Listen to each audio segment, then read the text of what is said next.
Well, I'm sure you all heard a couple of days ago the very generous news that came from the Rob Vine Fund that they were going to help out Nobles Hospital, the health service in general in the Isle of Man, with equipment.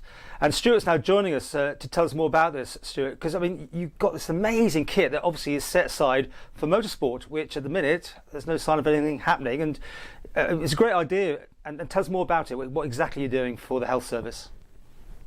Yes, well, we have a lot of equipment that's been generously donated by members of the public, but also visitors to the Isle of Man, which totals in the region of £750,000 worth of equipment, including 3 ambulances, 130 first response bags.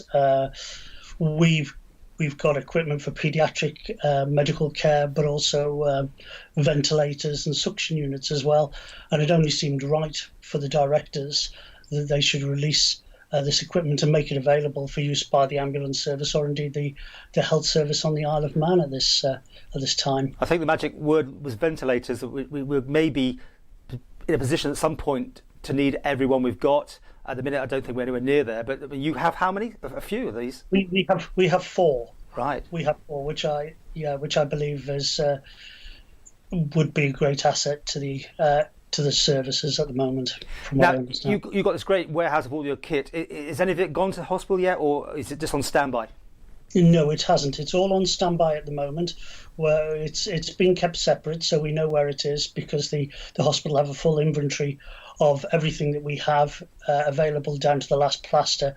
So it's all on standby. However, our vehicles have already been put into use to support the ambulance service on the Isle of Man, along with our volunteer crews as well. So now, of course, I said there's no motorsport, but there might be a Manx Grand Prix. We don't know, do we, at the minute? But so you'd need the equipment again yourself, I guess, at that point.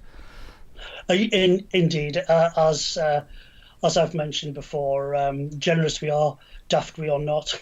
This equipment is on loan and it's been made available. But of course, the charity will need the equipment back when, hopefully, when motorsport starts up again. You have been well supported, I believe, over the years. People do have a great affinity with you, and I'm sure you still need that support to come in. Of course we do, because it is going to hit our finances this year. Of course, without TT, the steam pack could do a lot of collecting for us over the TT fortnight on the sailings, and of course that won't be happening this year.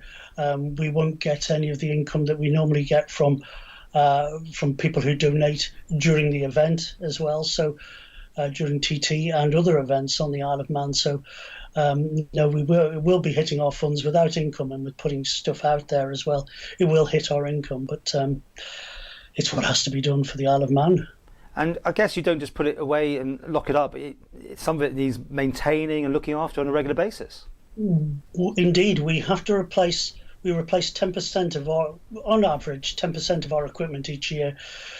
Medical equipment, unfortunately, goes out of date, which means that we end up removing stuff every year.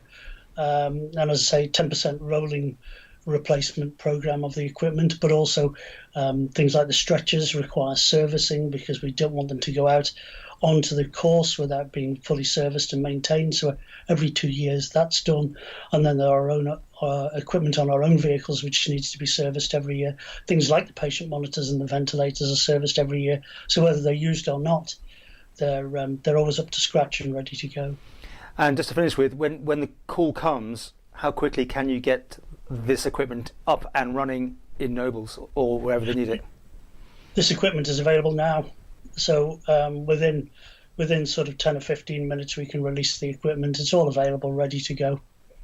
So yeah, at any point. So we're just on standby. We sincerely hope it's not required, but if it is, it's there, and it's only down to the generosity of the Manx public, some of the Manx charities, and some of the people who regularly raise money for us, that we're able to do this. So it all feeds back into the Isle of Man.